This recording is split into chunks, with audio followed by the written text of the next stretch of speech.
Bismillahirrahmanirrahim. Assalamualaikum warahmatullahi wabarakatuh. Alhamdulillah. Alhamdulillahilladzi wajaba alaina siyam fi syahri Ramadan. Wassalatu wassalamu ala asyrafil anbiya'i wal mursalin wa ala alihi wa ashabihi wa qarabati ajma'in, amma ba'd. Bapak-bapak, ibu-ibu, saudara-saudari sekalian, para jamaah Masjid Hubbul Huda yang senantiasa insyaallah mendapatkan rahmat dari Allah Subhanahu wa ta'ala, dan semoga terus mendapatkan kesehatan walafiat jasmani rohaninya untuk bisa menjalankan, melaksanakan, menunaikan perintah Allah dan menjauhi larangannya. Hadirin yang berbahagia, pada kesempatan kali ini kultum saya beri judul 5 andalan dalam bulan, 5 andalan amalan di bulan puasa. Allah Subhanahu wa ta'ala berfirman, ya ayyuhalladzina amanu kutiba alaikumusyamu kama kutiba alal ladzina min qablikum la'allakum tattaqun. Wahai orang-orang yang beriman, diwajibkan kepada kalian untuk apa? Berpuasa, sebagaimana diwajibkan orang-orang sebelum kalian, agar kalian kelak nanti menjadi orang yang bertakwa. Bulan Ramadan ini bulan istimewa. Saking istimewanya, Allah Subhanahu wa ta'ala memanggil orang untuk melakukan ibadah puasa hanya khusus untuk orang yang beriman. Karena orang yang berimanlah yang percaya dengan penuh keyakinan bahwa puasa itu ada manfaatnya, bahwa puasa itu kelak akan membentuk pribadi ketakwaan kepada kita. Dan tentunya harapan yang diinginkan oleh Allah Subhanahu wa ta'ala yang maha istimewa, sampai-sampai Allah memberikan ganjaran yang ganjarannya pun hanya Allah yang memberikan. Dalam sebuah riwayat disebutkan, kullu amali ibni adama lahu illa sauma fa innahu li wa ana ajzi bihi. Setiap amalan anak cucu Adam, setiap amalan manusia yang dia kerjakan sesungguhnya itu untuknya, kecuali puasa. Maka sesungguhnya puasa itu adalah untuk Allah, untukku, kata Allah. Maka aku yang akan membalasnya, memberi ganjarannya. Nah, karena bulan Ramadan ini bulan istimewa, kita sebagai umatnya, sebagai hambanya, harus bisa mempersembahkan juga persembahan ibadah kita di hadapan Allah, ibadah yang istimewa. Jangan yang biasa-biasa, kita harus istimewa. Ada 5 andalan yang bisa kita tingkatkan nih, mumpung masih di 10 hari pertama ini ya, kalau nggak salah, belum nyampe 10 hari yang kedua. Ini udah hari yang ke-8 kalau nggak salah untuk puasanya, tapi tarawehnya hari yang ke-9. Yang pertama tentunya adalah puasa itu sendiri. Maka ketika kita berpuasa dengan niat karena Allah, mengharapkan ridha Allah, maka di sini Allah Subhanahu wa taala tadi sudah dikatakan, Allah yang akan membalas berlipat-lipat ganda.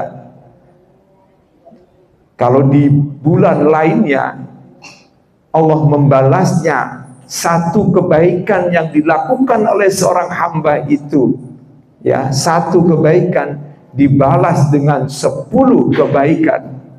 Tapi di bulan Ramadan maka Allah akan balas hatta ila mi'ati dhi'fin, sampai dengan 100 kali lipat.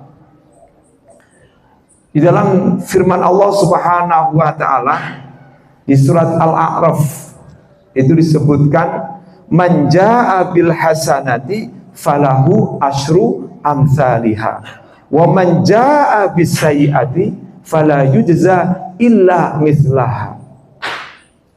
Barang siapa yang melakukan satu kebaikan, satu saja kebaikan, ya, dia yang mengawali, dia yang memulai melakukan kebaikan, satu saja kebaikan, maka Allah akan lipat gandakan menjadi 10 kali kebaikan. Sebaliknya, barang siapa yang melakukan suatu perbuatan, satu saja kejahatan, satu perbuatan maksiat, maka cukup dia dibalas dengan 1 kali saja, illa mislaha, sebanding dengan perbuatan maksiat atau dosa yang dia kerjakan. Itu pun sekali tidak dilipat gandakan. Betapa baiknya Allah Subhanahu wa taala yang Maha Rahman, yang Maha Rahim, yang Maha Pengasih, lagi Maha Penyayang. Pertama, puasa. Ya, puasa ini adalah andalan yang pertama. Maka di saat puasa inilah kita harus benar-benar puasanya tidak hanya menahan lapar dan dahaga, dan juga menahan untuk melakukan atau mendatangi keluarganya misalnya, dari mulai terbit fajar sampai terbenam matahari. Selanjutnya, andalan yang kedua, amalan yang bisa dijadikan untuk kita persembahkan di hadapan Allah Subhanahu wa taala adalah sholat. Kalau sebelumnya mungkin kita jarang sholat berjamaah di masjid, sholat wajibnya, terutama kalangan bapak-bapak ya, yang sunnah muakkadah, sangat dianjurkan untuk melakukan ibadah sholat wajib di masjid. Maka sesungguhnya sholat berjamaah saja itu Allah atau Rasulullah SAW telah bersabda, ya, sholatul jamaati afdalu min sholatil fadhi bisab'in wa ishrina darajatan. Sholat berjamaah, ya, itu lebih utama daripada sholat sendirian, yaitu sebanyak 27 derajat bandingannya. Kalau ada bapak-bapak atau anak laki yang sholat wajibnya di rumah terus, itu namanya laki-laki solehah. Betul? Karena yang sering sholat di rumah itu sebaiknya adalah ibu-ibu. Cuma jangan dilarang kalau ibu-ibu melakukan sholat berjamaah wajib di masjid. Ya, yang bahkan ada yang sampai mewajibkan untuk selalu istiqomah dimanapun kita berada, begitu mendengarkan azan kita melakukan sholat berjamaah di masjid. Ya sekalipun misalnya kita sekali-kali berjamaah di luar di rumah enggak apa-apa juga, itu pun juga mendapatkan pahala. Tapi kalau di masjid juga itu lipat ganda pahalanya lebih daripada sholat berjamaah di tempat-tempat lainnya, disebutkan dalam hadis seperti itu. Sholat tidak hanya sholat wajib saja yang kita lakukan, ada lagi sholat-sholat sunnahnya, ya, ada sholat rawatibnya, ada qobliyahnya, ada ba'diyahnya. Ya, kalau yang sebelumnya mungkin kita melakukan cuma sunnah muakkadnya, katakanlah misalnya, nah saat sekarang kita lakukan sholat sunnah ghairu muakkadnya, kita tambah lagi, agar persembahan kita ini istimewa di hadapan Allah Subhanahu wa Ta'ala. Dari mulai sholat duhanya, ya, misalnya kita lakukan mulai dari sholat subuh, ya, sebelumnya ada sholat fajar, ya, sholat sunnah fajar. Ada yang mengatakan itu adalah sebenarnya sholat qobliyah subuh yang nilainya itu luar biasa, ya, nilainya itu ya dibanding dengan seluruh bumi dan seluruh isinya itu lebih baik sholat qobliyah subuh, ya. Sampai-sampai Rasulullah sendiri tidak pernah meninggalkan sholat qobliyah subuhnya. Kalau beliau ketinggalan, beliau kemudian ya mengqadhonya setelah itu. Artinya melakukan, pernah beliau ya dengan para sahabatnya kesiangan, ya, beliau tetap berjamaah, kemudian padahal hari waktu sudah menunjukkan mau terang. Nah itu beliau lakukan, azan juga, iqamat juga, kemudian disuruh melakukan sholat qobliyah dan kemudian juga langsung melakukan sholat subuh berjamaah. Apalagi sholat subuhnya berjamaah. Nah ini harus berpengaruh nih, jangan di bulan Ramadan doang. Nanti ketika kita keluar dari bulan Ramadan, kita menjadi pribadi yang bertakwa, maka kita ramekan masjid kita ini, hubbul huda, cinta petunjuk ini, dengan rame-rame kita ramein sholat subuh berjamaah di masjid hubbul huda. Itu sholatnya, kita harus tingkatkan sholatnya. Kemudian yang ketiga yaitu Al-Quran, baca Quran.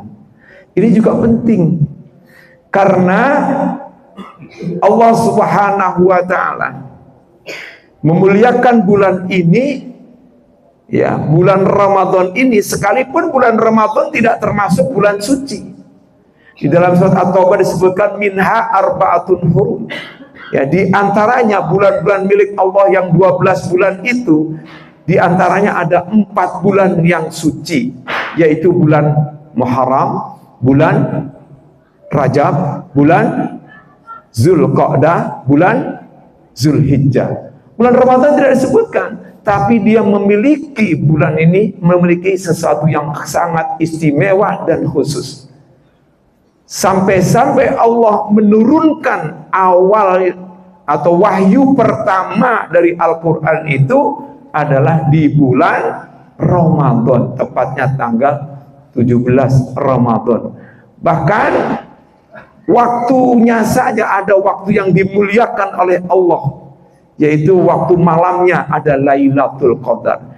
Di saat malam Lailatul Qadar juga disebutkan di dalam surat Al-Qadar, inna anzalnahu fi Lailatul Qadar. Sesungguhnya kami, kata Allah, menurunkan Al-Quran pada malam Lailatul Qadar, malam penuh dengan kemuliaan. Nah, di sini luar biasanya. Kenapa kita harus membaca Al-Quran? Karena bulan Ramadan identik dengan Al-Quran. Karena disebutkan di dalam sesaat setelah menyebutkan perintah berpuasa dan juga cara pelaksanaannya, kalau seandainya misalnya batal atau seandainya misalnya karena musafir dan lain sebagainya, disebutkan lagi juga di situ ada syahrul Ramadan alladzi unzila fihil Quran. Bulan Ramadan itu bulan diturunkannya Al-Quran, ya, diturunkannya Al-Quran. Maka disebutkan oleh hadis Rasulullah sallallahu alaihi wasallam, man qara'a harfan minal kitabi falahul hasanatu wal hasanatu bi asyri amsalihha wala aqulu alif lam mim harfun walakin alif harfun lam harfun mim harfun. Kata Rasulullah SAW bersabda, barang siapa yang membaca satu huruf dari Al-Quran, maka baginya satu kebaikan, dan satu kebaikan dilipat gandakan menjadi 10 kali lipat. Apalagi di bulan Ramadan dikalikan lagi menjadi 100. Dan aku tidak mengatakan bahwa alif lam mim itu ada satu huruf, tapi alif satu huruf, lam satu huruf, mim satu huruf. Artinya apa? Kita baru baca katakanlah satu halaman saja sudah berapa kali kebaikan yang diberikan oleh Allah Subhanahu wa ta'ala, dikali 100. Apalagi kalau kita sudah ketemu dengan si Lailah, dikali lagi 83 tahun atau sama dengan 1000 bulan. Luar biasa kita diberikan oleh Allah, yaitu Ar-Rahman. Karena dengan membaca Al-Quran itu, ya, insya Allah kita berinteraksi dengan Allah Subhanahu wa ta'ala. Kalau kita sering membaca Al-Quran, sering berinteraksi dengan Al-Quran, maka tentunya insya Allah ketika kita membaca dengan misalnya cara cepat, misalnya dengan tempo yang cepat, insya Allah tajwidnya pun tidak akan ketinggalan dan juga pasti benar. Dan kita itu pernah dengar ya, para ulama-ulama dahulu, orang-orang dahulu, Imam Syafi'i saja itu 1 bulan ya khatam Quran sebanyak 60 kali. Bahkan juga ada mengatakan Imam Bukhari. Ada sebagian para tabi'in juga yang juga setiap 3 hari 2 kali khatam. Bagaimana ya cepatnya membacanya itu? Pasti temponya nggak tempo lambat atau tempo metode tempo tahqiq, tapi bisa saja itu tempo dengan tempo hadar atau cepat tetapi tajwidnya tidak hilang. Kita kalau udah sering interaksi dengan Al-Quran, coba aja kalau kita sudah biasa ya dengan membaca Al-Quran, sudah biasa untuk berinteraksi. Pada saat anak-anak kita membaca Al-Quran, padahal kita nggak hafal, tapi kita tahu itu salah tuh. Salah itu bacaannya.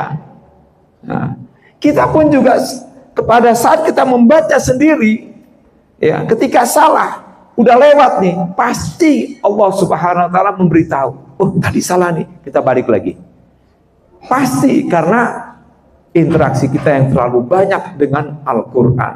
Maka disebutkan dalam surat Ar-Rahman ini, Ar-Rahmanu 'allamal Quran. Dialah Allah yang maha pengasih, yang lagi maha penyayang, yang mengajarkan Al-Quran. Kalau guru itu mah syariat, ya. Kemudian orang-orang yang mengajarkan kita itu syariat. Hakikatnya yang mengajarkan Al-Quran adalah Allah Subhanahu wa ta'ala. Semakin banyak kita berinteraksi dengan Al-Quran, maka kita akan lancar dan akan tentunya sudah menjadi habit, kebiasaan, otomatis kita bisa menjaga daripada bacaan-bacaan kita. Kemudian selanjutnya yang keempat kali ini, mohon maaf. Yang keempat adalah sedekah, infak. Ini luar biasa. Ya, sedekah di luar bulan puasa aja Allah kali lipatkan menjadi 7 kali lipat, kemudian dikalikan 100. Ya, disebutkan di dalam firman Allah Subhanahu wa taala, "Matsalul ladzina yunfikuna fi sabilillah kamatsali habbatin ambatat sab'a sanabila fi kulli sumbulatin mi'atu habbah wallahu yudha'ifu liman yasha wallahu wasi'un alim." Luar biasa. Perumpamaan orang yang menginfakkan hartanya di jalan Allah Subhanahu wa taala itu bagaikan satu tangkai, satu biji, satu bulir menumbuhkan 7 tangkai, dan 7 tangkai tumbuh lagi 100 biji atau 100 benih. Berarti dikalikan 7 kali 100 sama dengan 700 kali lipat. Apalagi di bulan Ramadan dikali lagi menjadi 100. Berapa ini? Luar biasa. Oleh karena itu, yuk sama-sama infak, sodakoh, ya apa itu boleh, yang lainnya hibah, ya yang lainnya juga wakaf, itu bisa ya menjadi andalan ibadah kita istimewa di hadapan Allah Subhanahu wa ta'ala. Itu saja yang bisa saya sampaikan. Billahi sabil haq wal afu minkum. Wassalamualaikum warahmatullahi wabarakatuh.